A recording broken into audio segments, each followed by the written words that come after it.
Hello. Welcome to another fantabulous day of Bring a Hacker to Work Day and also a Cyber Things podcast episode. We have the distinct honor and pleasure of being joined by Dr. Shalonda Ingram and, of course, our fearless leader, Tanisha Virginia Martin. Put some respect on her name, mother of hackers. um, Hello. And I'll give you both the time to talk, but real quick, I want to read your bio so that people can know the awesomeness that is you and know what to expect coming up in this call or Awesome. recording or whatever. All right. Podcast voice. Dr. Shalonda Ingram, a thoroughbred HBCU grad with a PhD in neuroscience and biochemistry from Meharry Medical College, master's degree in pharmacology from North Carolina Central University, and a bachelor's degree from Winston-Salem State University in biology. She completed her postdoctoral fellowship at Vanderbilt University, where she studied Alzheimer's and aging, schizophrenia, and opioid use disorder. Dr. Ingram is currently an assistant professor of pharmacology at Meharry Medical College. She is also the COO of Buttrfly Girls, a nonprofit organization founded by gospel singer Lejeune Thompson. Lejeune is French, mais oui. The organization was founded to empower young girls and women. Their programs are designed to help participants transform, emerge, soar, and impact the world. Butterfly Girls is celebrating their 10th year and approaching their second transformation conference for young girls and women in Charlotte, North Carolina. Dr. Ingram's personal goal is to continue to leave a legacy of love, empowerment, and advancement through providing resources and meaningful relationships to the people that need it. Man, Hey, impressive, right? Thank you. Fantastic. Okay, Thank so you. that's the welcome. You're welcome, and thank you for joining us today. Did I miss anything? Excuse me, leave anything out? I think in and of that, that's a pretty good indicator that this is going to be a excuse me, good conversation. I'm already choked up about it. Yeah, I think the only thing I'll say is that I don't think I've ever told you this, but I graduated high school at 15. So I was in college at 15 at Winston-Salem State as a biology major, and I graduated at 19. So, Yeah, that's a pretty big thing to include. like, man, I like forget Goodness. about it now. I'll tell But you yeah, what, I feel like Black women do not humble brag enough. Like we Mm-mm. need to, like the entire bio being read. I was over here like, talk your ish, ma'am. Yes, I love it. I'm here for all of it. But if you would have said I did all this starting at 15, it would have been like, oh, okay, so we just really not worthy. Listen, doing all that at everybody, 50 would have been a success, but at 15, my gosh, my Right? gosh. yeah. So, what does a day in the life look like for you in your role? Um, it's I kind of say it's like steady right now, but it's about to change too because I'm starting my lab very soon. Um, so right now it's like, I wake up, I, do my workout, whatever regimen, all of that. Then I go to work. Work is very, very busy because I'm either writing a lecture or preparing to give a lecture right now. Because it's my first year, just getting all of that under my belt. But then I'm also on a lot of committees and everything at work. So helping like with curriculum, learning curriculum, all of these policies and things. I teach on both the medical school side and the dental school side. So I'm very busy because the two learning needs are very different. You teach it's like the same subjects, but you teach them different in each program. Um, so it's a lot of that. Then once I'm off work, then it's all either Butterfly Girl stuff or me trying to work on different projects. So right now it's the conference for Butterfly Girls, but then also I'm working on like what do I call it? Like this health fair kind of project with my church, where I'm trying to get all these health resources to bring to homeless, and that won't be until September. But we're trying to get our hands on all the resources and stuff like that now. So it's a whole lot of different things. I have a very kind of wide reach, so it just depends on the day, like what's happening where. I'm Um, also writing grants, so Ideal. yeah, so I have to write a lot of grants for work. So I'm writing 3 grants for work right now. Then I'm identifying work grants to write for my nonprofit. That's a lot. That's a full plate. You mentioned dental school. I wasn't even smiling, but I feel like my mouth clamped down even more. I'm like, don't look at me. I'm laugh like this for the rest of the No need. thing. There are a lot of parallels with what you mentioned and the both of us. I know Tanisha was professor for a university. What was okay, I was like, am I Um, misspeaking? no, it was Voorhees University. They originally were Voorhees College, but then I I think they remember recently, Voorhees College. yeah, they just changed it to another Voorhees University, and I taught there for almost 3 years. I just Wow. stopped this past December. But like my passion also is education, specifically cybersecurity education. So I was sitting over here like, okay, you just preaching to the whole choir. Like I I hear it and I receive it. Yeah, So absolutely. how did you get started with the Butterfly Girls? Like because it seems like um your day to day is very, healthcare, education specific. But to focus on a nonprofit that deals with us trying to get young minority girls primarily, I guess, into STEAM careers. Like how did that come about? Yeah, so Butterfly Girls is the vision of LaJune Thompson, the founder, of course. She originally wanted to, so when she was young, she was like kind of titled a troubled youth as a kid, and then she was entered into like the Big Brother Big Sister program. So she had a big sister, and her big sister like made such an impact in her life that she was like, well, when I grow up, I'm going to start something that helps young girls like me. Um, but of course, she's an artist, so she sings everywhere. I think right now she's some like in Indianapolis or somewhere like that, doing a play or something like that. So it was like her like just lifelong goal of starting an organization to help girls. So she started it or announced it and started it in 2013. At that point, I think it was kind of I'm going to call it like a mistake, like I kind of mishap, like stumbled upon it. Um, I met her when I was like early 20s. I'm not going to, this kind of telling how old I am, but early 20s, because I didn't give you guys years of my graduations, but early 20s. So like once you get older, you're like I was like 20s is like a upgraded teenage year or whatever. Um, and so I met her at a very young age. She kind of became my mentor to a certain extent, even though like you have parents and everything, but like she really became a mentor for me. Um, and one day she was like, I want to start this nonprofit. She was telling me what she wanted to do. And the way my brain works is I can't really understand it unless I like kind of map it out. I'm a map Mm. outer, I'm a planner, that kind of thing. So I wrote it out and then I sent it back to her in the email. It was like, is this what you mean? And she was like, how are you in my brain? So that's how we like connected. And it was kind of all things mentoring at first. It was like a lot of need for girls that, just needed some empowerment, some representation, all of those things. And then it kind of morphed into a bigger thing with women because we found out women were going through, like, we go through things too, and we need some help transitioning, through these different times and spaces in our lives. So it actually started for girls, expanded like a lot to women. Then COVID happened, and then we kind of like focused on like the low hanging fruit, which was getting everybody kind of out of these mental dark spaces. Which so we have a initiative called Sound Mind Movement, which is mainly a whole lot of mental health things. Um, and then we have Jenny M Gardens, which is all science because it's a garden. It's a garden initiative, an urban garden initiative where we've planted, I'm going to say two gardens now, two community gardens now. One is in Gastonia, North Carolina.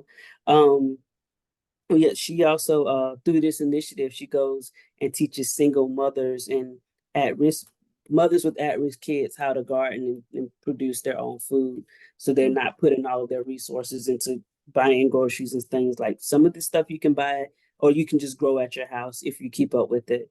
And so we have that initiative, and then a transformation conference is all of those things kind of wrapped in one. We're all Mhm. transforming in some kind of way, so we're just bringing everybody together, and we're having all of these sessions that we have licensed therapists there on both sides. So we have a women's side and the girls' youth side.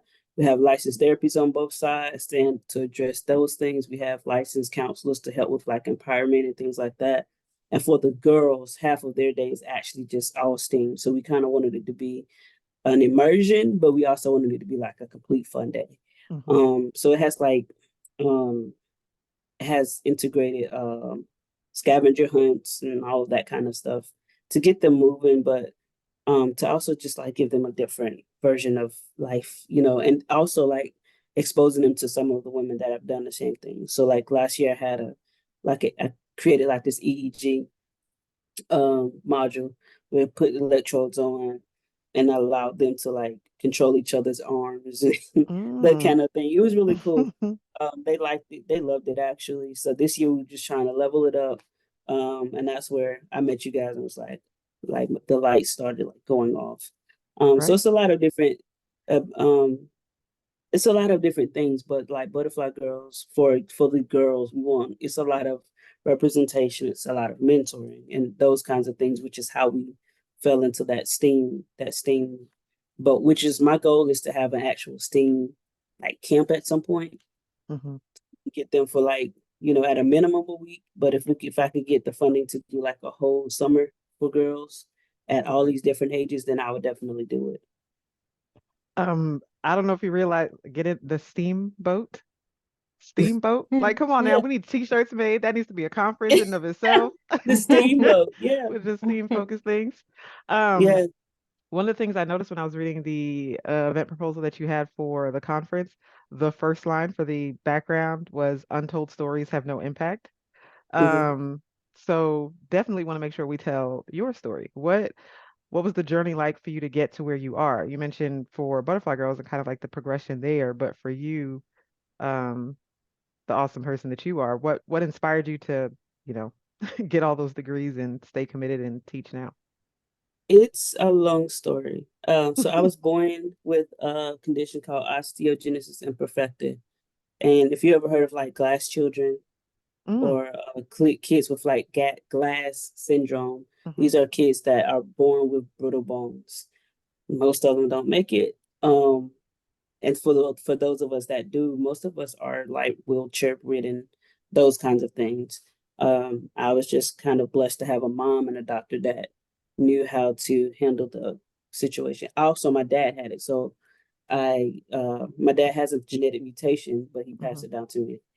And so, just growing up with a condition, I knew that I wouldn't be able to like play sports.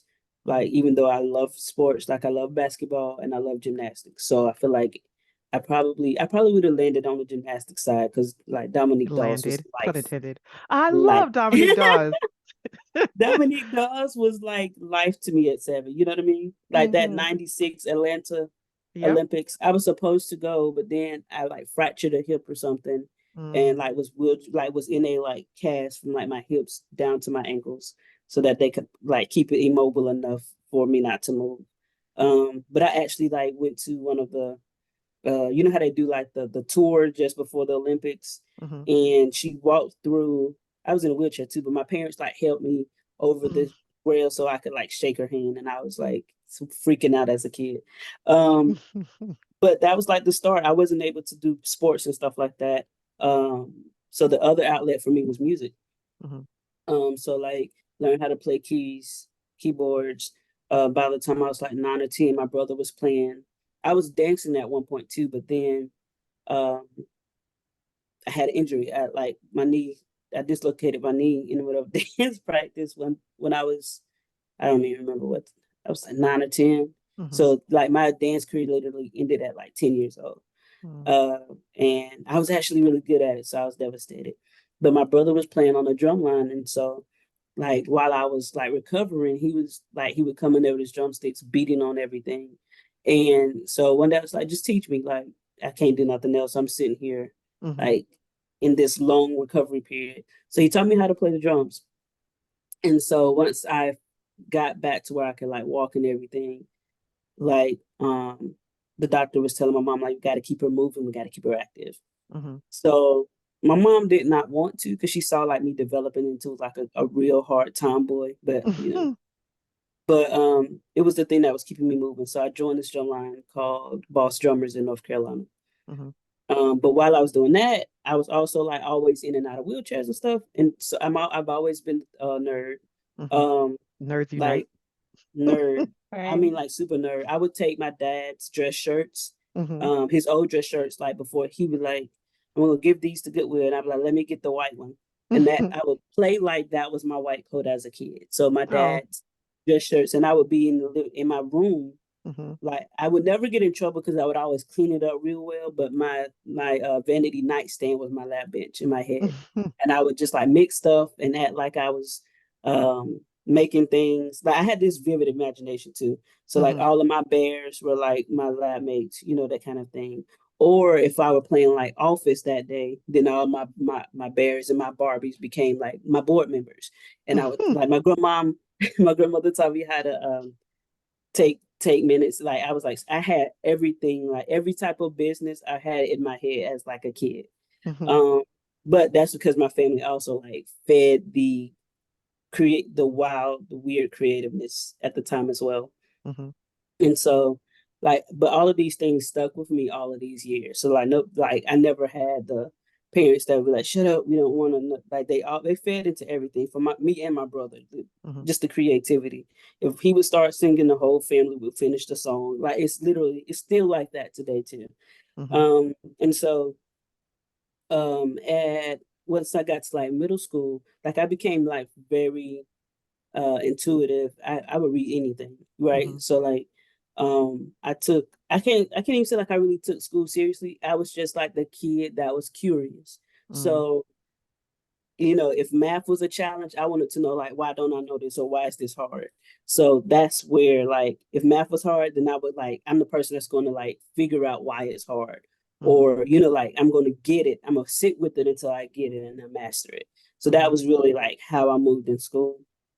So when I got to middle school, I started this um it's like a charter school, but it was my grandmother's school.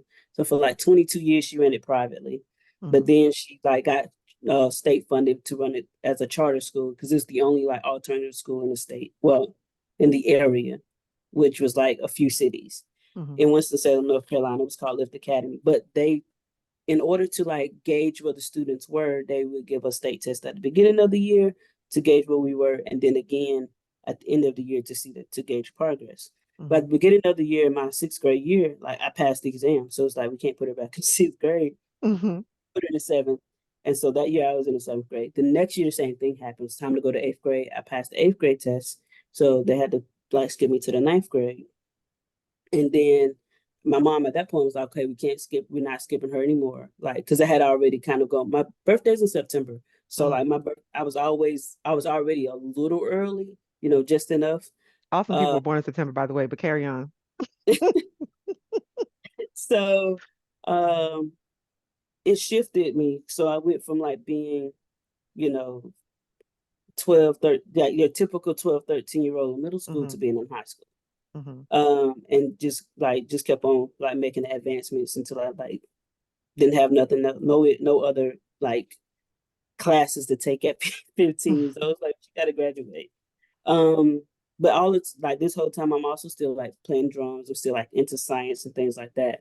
And like the teachers that were around me were like feeding into this too. So like after school, instead of me going home, the high school science teacher when I was in middle school would be like, Mhm. "Hey, let's do this." And that's how I learned how to like plant stuff, or that's how I learned as much as I know about like all of different periods from like the Jurassic period to current. Like Mhm. it's like they really like took the time to be like, let me teach you something. And I was just like, okay.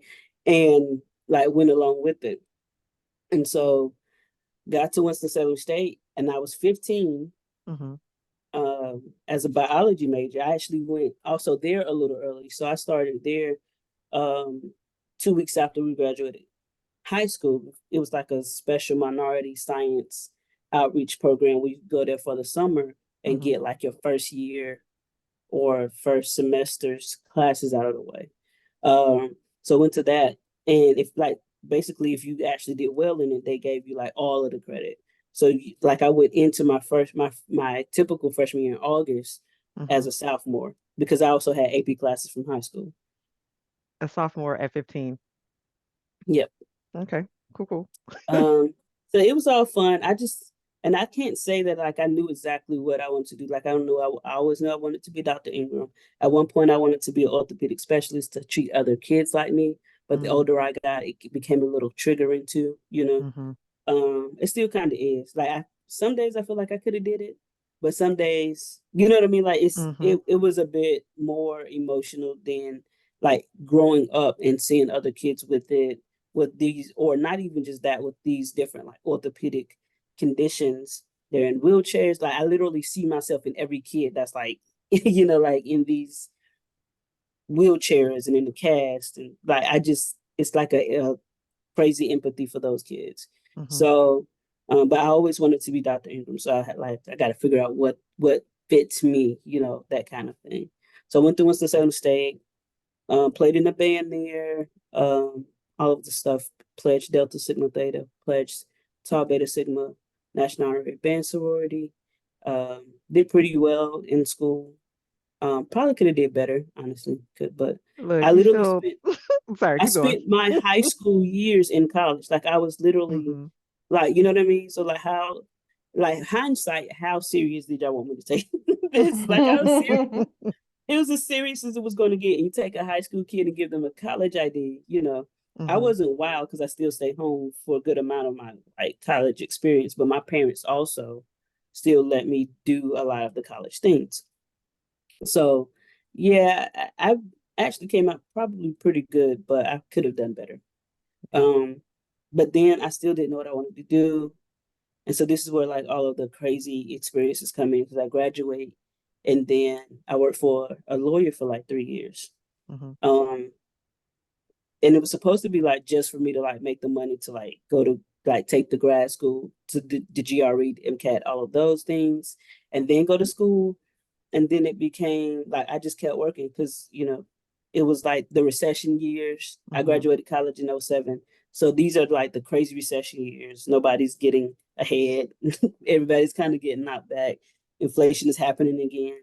um and I'm like trying to figure out how to be a full adult at 19 because like I'm out of college. And I Mm-hmm. got like, what do you do after college? You either go back to school or you work. And so became like a licensed paralegal, legal assistant for like 3 years at a bankruptcy law firm, which is really cool.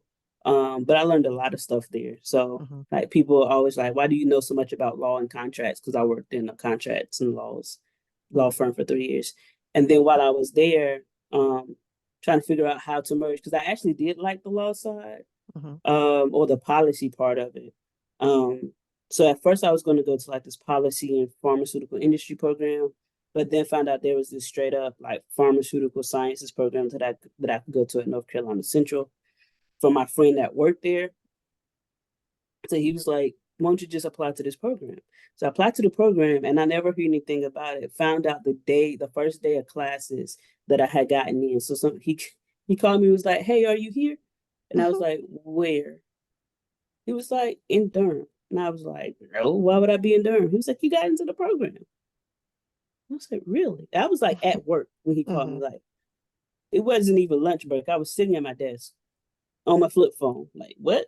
Um, so he was like, yeah. So he's like, let me make a call. He calls me back.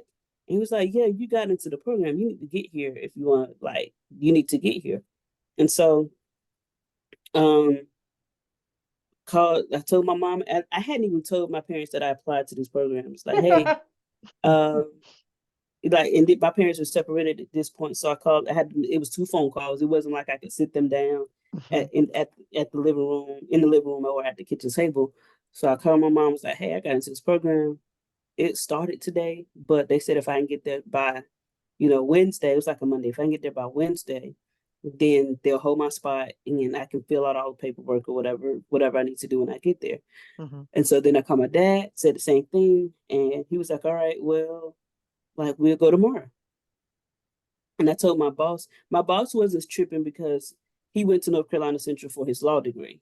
Mm-hmm. So he was like, oh, well, yeah, go on ahead. And then, he was like, if you want to do the farm law or the like the patent stuff, then, we can work it out. Because they also had that option there as well. So it was like a whole lot of possibilities, and I just Mm-hmm. ran after it. Got there. At first I did not have like, so I had to take loans out for the first semester. The dean looked at me and said, if you want, you can get a full scholarship, but you gotta work. Like she was like, you can get a partial scholarship, but Mm-hmm. you gotta make all A's and B's your first semester. And if you make all A's and B's both semesters, then I give you a full scholarship for your second year. I said, Mm-hmm. that's great. Mm-hmm. So I knew I was gonna have a um tussle with it though, because I didn't do that well with biochem in undergrad. Mm-hmm. Um and I hindsight now I just, think it could have been taught to me differently. Mm-hmm. I took it under two different professors, and neither time did it click that what was going on in the class. I completely got it once I went to my master's program, um, which is something like we might need to teach it differently for undergrad because I think we teach that class too at too high of a level. Mm-hmm. But that's a whole nother story. Um, Went to North Carolina Central. I think I had a like a 3.7 or something the Mm-hmm. first semester. So got the partial scholarship, and I got a like a teacher's assistant kind of situation where I was like tutoring, and they would pay me for tutoring, so that was extra money as well. Mm-hmm. Then the next year I got the full scholarship, and then that summer I started doing research. So I chose a lab that was in cancer research, breast cancer research, Mm-hmm. and they were trying to figure out how to like screen a lot of drugs at once, because of course like for like minorities we have like rare types of can we have like the most rare types of cancer, and with Mm-hmm. those most rare types of cancer, the standard of treatment for like say a typical regular day-to-day breast cancer is not the same for rare breast cancer because they have different biomarkers and all of this kind of stuff. So how do we do that? Well, now we gotta like scan every single chemotherapy that's out there to see what actually works. How do we do that? Because at the time I think FDA approved was 200 and like 20 something drugs. And we needed to screen all of those. And so I took on the project that allowed me to do that. So I took on a project to develop a screen for chemotherapy drugs at North Carolina Central. And it's a master's program, so it's only what 2.5 years. Um, Now the thing is, I still have this bone condition, so I stopped. I probably had my last fracture freshman year at Winston. At that point, Mm-hmm. I had like fractured my ankle and band. I mean, not my ankle, my wrist and band camp. Um, but then so I had no more fractures after that. Uh, but like the stress and everything of like getting my master's towards the end of what was supposed to be the end the first time, Mm-hmm. I woke up with like this crazy backache. Like I woke up and my back was like killing me. And so I called my mom. It was like, Mom, like it hurts to sit up. Like Mm-hmm. it's bad. So she was like, "Well, like I need you to get here. If we can get here, then we can get you to the doctors and all of that kind of stuff." Because the thing about osteogenesis imperfecta is if you go to like, not everybody has the expertise to work with these patients.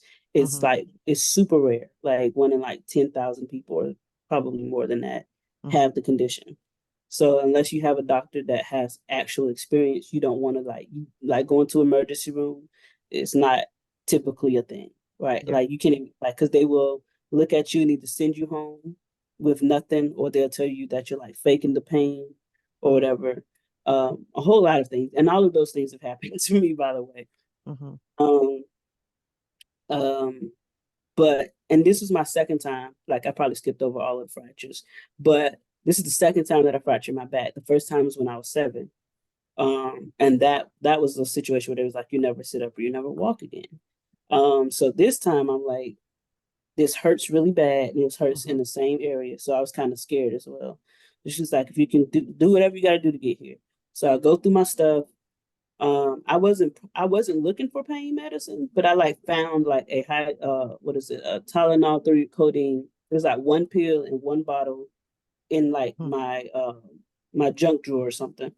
I take that and I drive home. It's like 90. It's I was like only 90 miles from home, so I Mm-hmm. drive home. It's like an hour and a half, probably the longest hour and a half drive I've ever being on. Get home, there's like, you got to come out of school for a minute because you got to let this heal. Mm-hmm. It wasn't like an intense fracture, and they were like, it could even be like, something that's like a muscle pull or something like that. But just to make sure it's not a fracture, you got to come out of school for a minute. So I ended up coming out of school. I was so close to like graduating at that point too, because I had Mm-hmm. just done we did like a pre-thesis, which is like the preliminary thesis defense, where you go in and you kind of give this like preliminary, like the abstract version of your thesis. And then in a month later, you go and give the full version. So I was 3 weeks away from like being done with school. And then Mm-hmm. I had to take 6 months off. Jeez. Um, so I took that time to like, beef up the science a bit more, but then like really still kind of think through what my next step would be. Because once again, after graduation, you got to find a job. Mm-hmm. But I hadn't trained anybody. I hadn't had the time to train anybody else to run these screens. So my boss offered me the job, like, hey, we don't have anybody run these screens because you haven't taught anybody how to run the screens.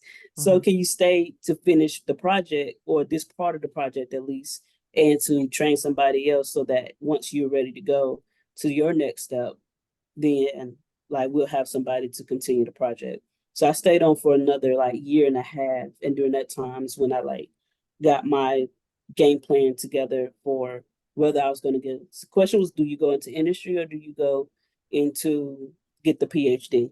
Mm-hmm. Because this program literally was a pipeline directly into industry. Because it's in the Research Triangle Park in or RDU, yeah, so this is the Research Triangle Park in Raleigh, Durham, North Carolina, which is a major farm hub. Like Mm-hmm. this program was literally established to feed this market, this job market. So I was making those decisions, and I saw a glass ceiling. So it's like you have the masters, you have the expertise, you've done the work, but when it comes to like certain things, you'll never be able to, like, you have this ceiling that you'll never be able to get past if you only have a master's.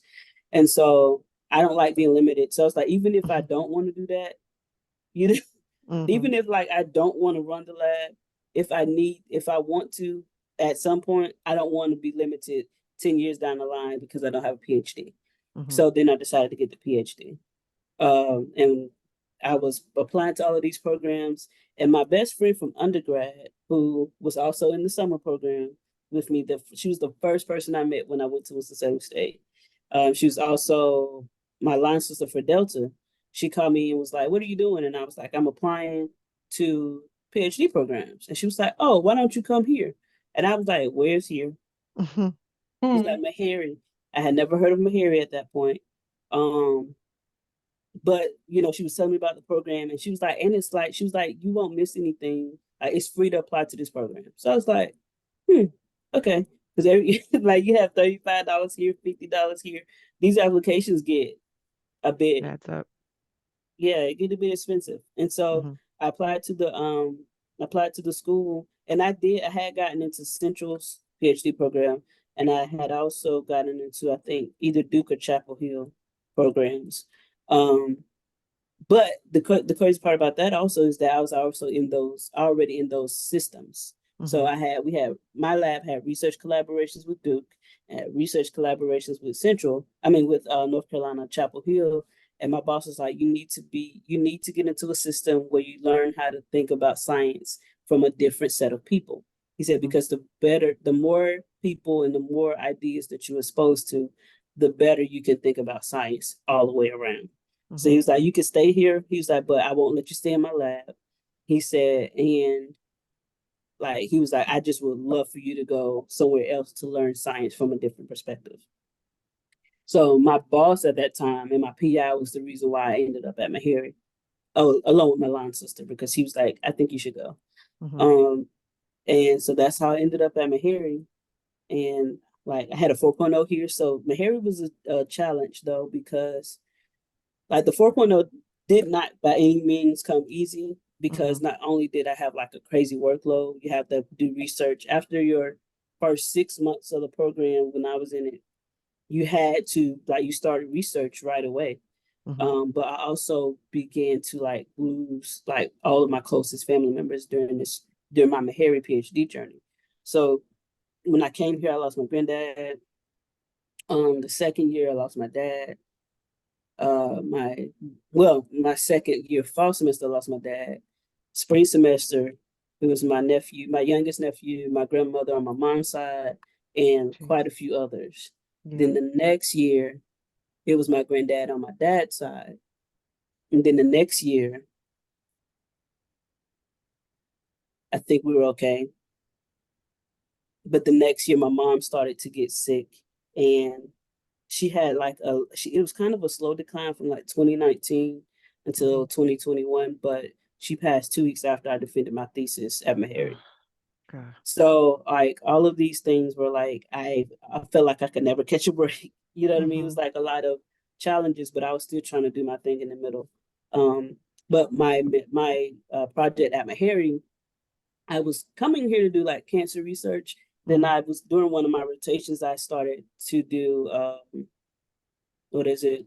It was I went to this neuroscience lab, but I only went to the neuroscience lab to learn microscopy at a very deep level, or a Mhm. deeper level, should I say? Because some of the stuff I did with my cancer project was microscopy, but this was like confocal. You can take 3D images. I'm a nerd. I want to know. Mhm. So I dug into that, and that project, they basically was like, "This is impossible to do," Mhm. and I was like, mm, I think it's possible. And it's like, Mhm.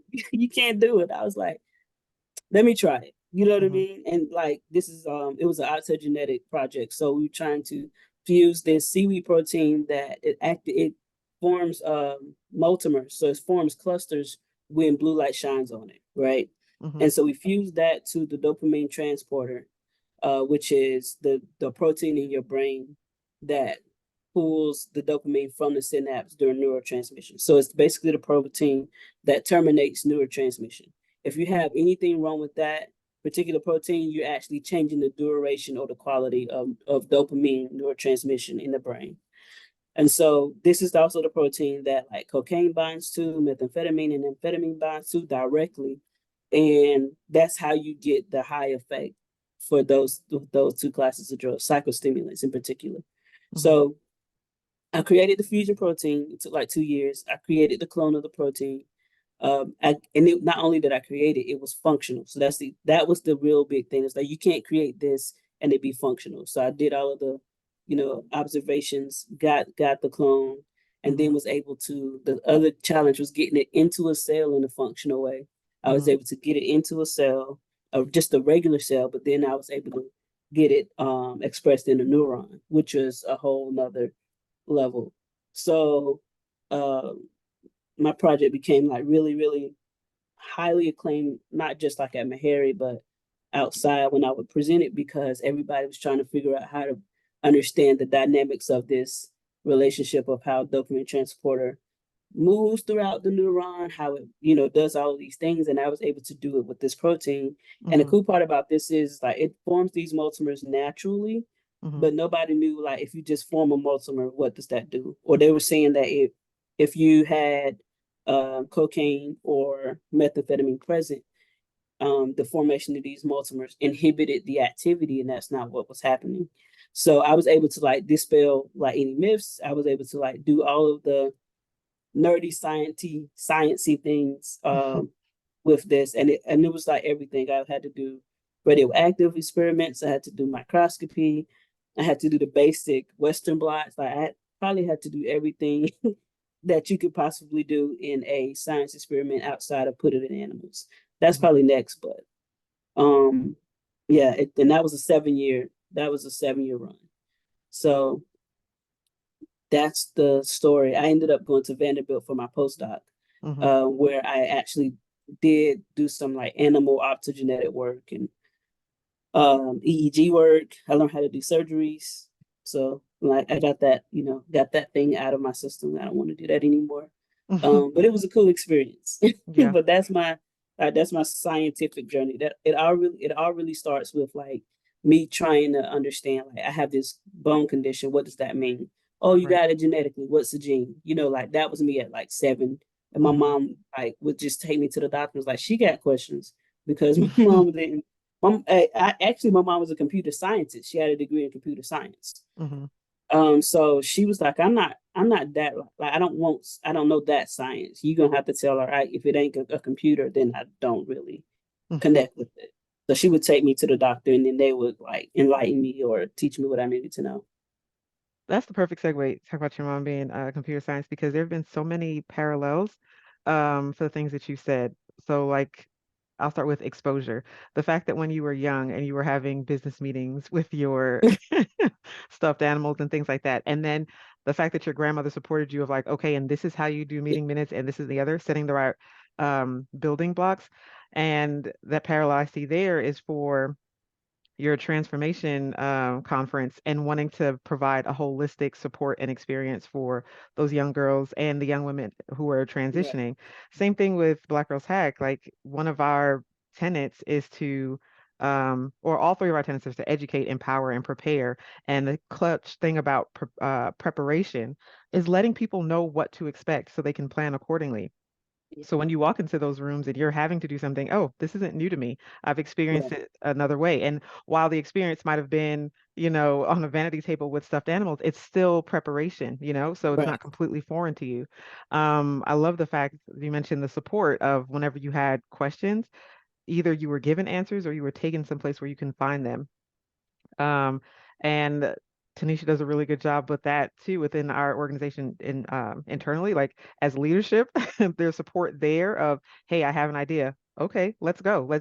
You know, um, it's given oxygen to she fans the Right. flame so to continue to go. And I think that's fantastic. And then there were just so many different things. Also, your I, friend, oh, go ahead, Tanisha. I was going to say biohacking. I'm saying that's what I got from this last piece. Like, hey, it's not possible. She's like, it is possible, and I'm going to show Yeah, you how. And basically how she used her unique perspectives to try to like inform the things that she was doing and what, you know, let other people tell you is not possible and not letting that limit, what you think and what you can Right. accomplish. right. Like this is the whole message. It's so many things. The mentor who was like, go learn how different people approach Mhm. science. Diversity. That's the Yeah. importance of having diverse perspectives, diverse Right. backgrounds, everything else. Because if you always, what do they say? The definition of insanity: do if you always do something the same way, you are going Yeah. to get the same result. Inspector. Yeah. So that's how come you, and that's, I'm not going to say all because I don't. I understood the words you were saying, but not necessarily how they all work together from the science part. But it was a combination of your unique experiences, your background that allows you to see things differently from the people who were saying it was impossible. Right. I love the fact that your friend who was like, "Ayo, what are you doing? Come do it here." That's Right. also the benefit of communal care is my Having a new network. buzzword. Yeah. Yes, Yeah. exactly. Network. Have the right Yeah. people around you. The resilience of you legit had when you said the glass children, that made me think of Unbreakable, that movie with Yeah. Samuel L. It's Jackson. little. It's him. Yeah. Yeah. It's the exact same condition. Yeah. Yeah. And some people can take a perceived obstacle, Mhm. a deterrent or whatever, and say, this is my reason to not do anything. Hmm. But you instead use it as your reason to do more and to understand Yeah. and to figure out.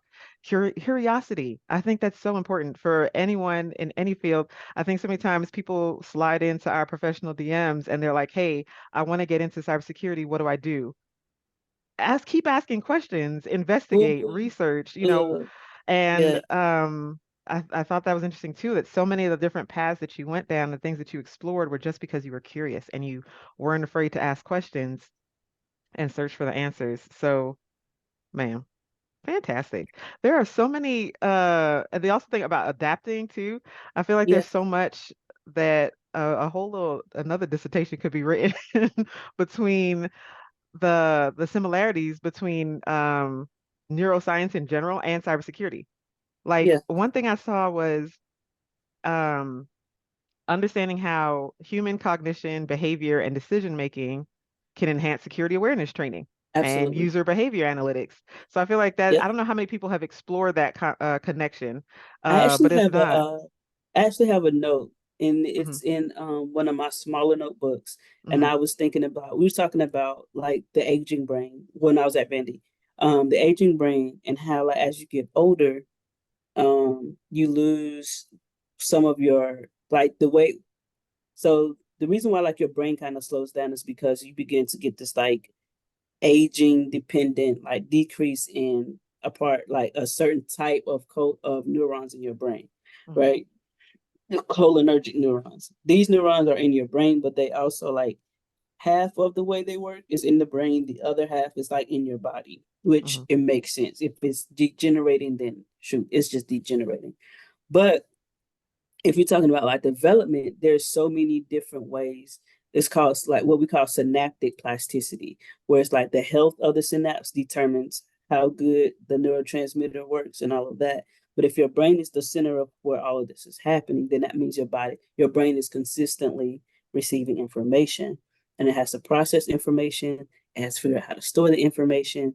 And I was in like literally in this note, it's literally like what are the parallels between how we need to like how we need to store information, all of that, like in like the world versus like how our bodies need to do it, Mm-hmm. because it literally like the brain literally controls all these memories, all the way down to like if you have a traumatic experience, or we call it conditioning, right? If you have a traumatic experience, um, and you have a cue, like in say like in 2 3 weeks, a month, years, however long you want to say it, if you're exposed to that cue, or like a gunshot, if you like if your best friend got shot as a kid, and then you hear gunshots again at 12 13 years old, then it's going to trigger your brain. It's a memory, but it's also a way that your brain alerts your body that it's danger somewhere, Mm-hmm. right? That's what initiates like the fight, flight, freeze mode or whatever. And that's like this literally like our bodies literally take these experiences, transform them, process them, and then put stores them in memory, so that not so that you just remember them, but your whole body reacts to that. And Mm-hmm. that's how we like train our computers. Man. So you've got your PhD. You're helping to do amazing things with the nonprofit. Something that we always ask when we do our Bring a Hacker to Work days conversations are, what's up from here? What's the plan? What's your world domination, plan? Like, what is the ultimate goal? Like, how will you know that you have achieved success when you've gotten there? I feel like the bar always moves for me. Right now, if I can write a grant and get it, is the thing for right now. I would like to like it was a few different things. One, having a research lab. And I like have kind of the holistic approach to everything that I do. So like the grants that I write, one grant is at the like the cellular level, another grant is at the animal studies level, the third grant, the main grant right now is at like the clinical level. And then hopefully that actual grant leads to like a clinical trial. Pray for me. Um, that's the goal. My real goal is to like get patents so I can generate residual income and retire. Um, that's professionally. If I can get like 2 or 3 patents out of this, I'll be great. On like that side, but the other side is like using what I do to inform, so that we can like to inform not just people but also policy. Um, like I hate what's happening right now with like DEI. I hate what's happening right now with like women's reproductive rights. But I don't think what I perceive to be the problem right here in that space is that the people that like us, we are not part of the process. So like when it comes to like cybersecurity, the cybersecurity people, like you guys aren't even a part of that discussion. Like when it comes to medicine, the doctors aren't a part of the discussion of whether or not like this whole women's reproductive thing needs to even be a conversation. Like it shouldn't even be a conversation medically, because like there are a whole lot of situations that should dictate whether a woman has or doesn't have an abortion, or whatever she does with her body, because there are like no two women are alike biologically. Or also like they don't also have like the same background, they don't have the same experiences, they don't have the same level of degrees, socioeconomic statuses. All of those things affect what we like our everyday lives. But when it comes to the policy side, the people that actually are doing the work aren't a part of the conversations ever.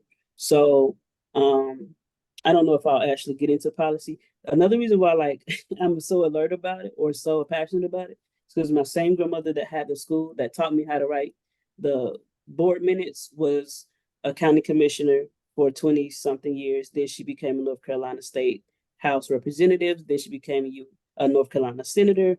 Then she became liaison to U.S. Senate, and that was her position when she passed away in 2016. Mhm. So I spent a good amount of my free time also running around the Capitol. So I understand laws and lawmaking on a whole nother level, also just because of who my grandmother was. So I have like a lot of different. I don't know what success will look like for me. I just think I'll just keep on filling in the gaps or wherever I can be useful until I can't be useful anymore. Hmm. Hey, if that ain't a word. Right. Stand in the gap.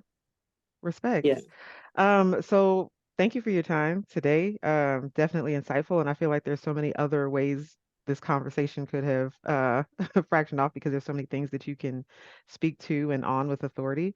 But definitely thank you for your time. Want to give you a quick opportunity before we end to let people know about the conference again that you have coming up and ways that people can connect if you want them to with you. for sure. So the Transformation Conference, once again, it's for women and girls. So anybody from 5 years old until 100 to how many every years you decide you want to be this year. No matter what your age is, we have something for you. The dates are August 9th through the 10th in Charlotte, North Carolina. You can go to www.butterflygirls,